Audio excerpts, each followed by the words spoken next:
nicht unendlich schwers, denn lädt sie wieder Sturm, sie Begabung auf Fähigkeit, aber Geschenke, dies du eisgest.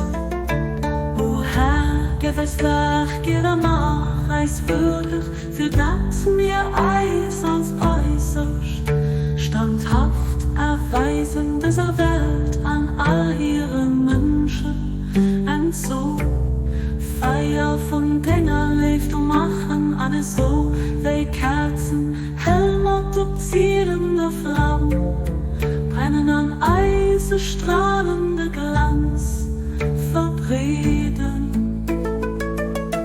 O Herr vom Königreich, erlöse Eis von dieser Welt, von eigenen Abbildungen auf Feier-Eis an Reich von der Unendlichkeit.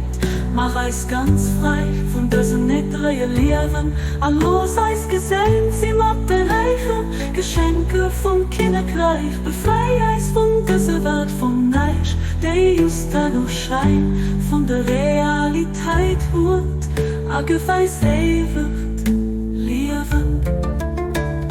Schenk Eis Friede, Pläsier, a gen Eis Frausen und Zufriedenheit.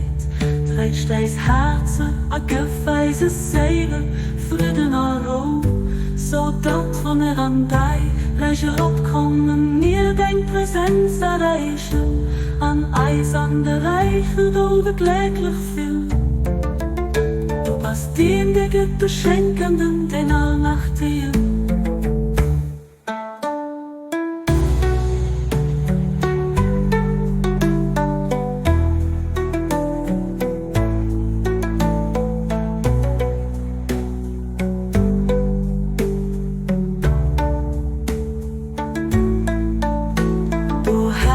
Gewiss lach, jeder mach Eis würdig, für das mir Eis als äußerst, standhaft erweisen dieser Welt an all ihre Menschen, und so Feier von Dinger lebt und machen alles so, wie Kerzen, hell multiplizierende Flammen, brennen an Eise strahlende Glanz, verbreden.